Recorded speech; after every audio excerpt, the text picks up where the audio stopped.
Hola, me llamo Pamela Standier y me especializo en señalética y sistemas de información para la consultora Wayfinding. Y eso lo puedes ver en nuestros proyectos como Parque Arauco, Open Kennedy, Cementerio General y muchos otros.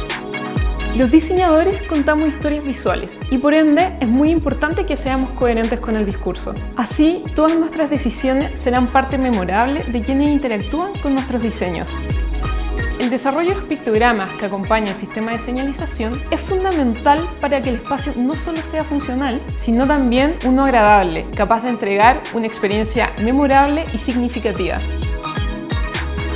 En este curso de doméstica aprenderás a diseñar pictogramas personalizados que dialoguen con el espíritu de una marca. Realizaremos el sistema de pictogramas para un edificio que alberga circulaciones privadas y públicas. Primero, revisaremos la historia de los pictogramas y las características que lo diferencian de un icono o un símbolo. Luego te contaré cómo agrupar el universo de pictogramas y qué elementos debemos tener en cuenta al momento de diseñar una familia.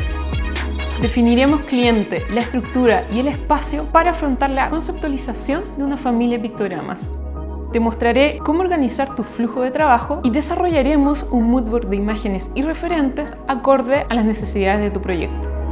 Trabajaremos el boceto y analizaremos las retículas apropiadas para el diseño. Conocerás algunos conceptos básicos de tipografía y entenderás cómo modificar tu proyecto dependiendo del lugar y del objetivo de la intervención.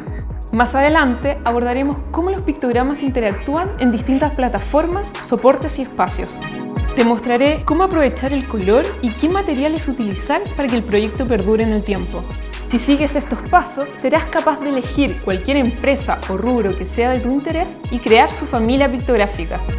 Para seguir este curso, debes manejar algún programa digital que te permita realizar elementos gráficos vectoriales. Yo ocuparé Illustrator, pero tú puedes utilizar el que más te acomode.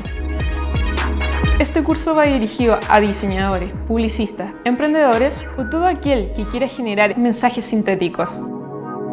Sintetiza la información y encuentra tu camino con el poder de la imagen.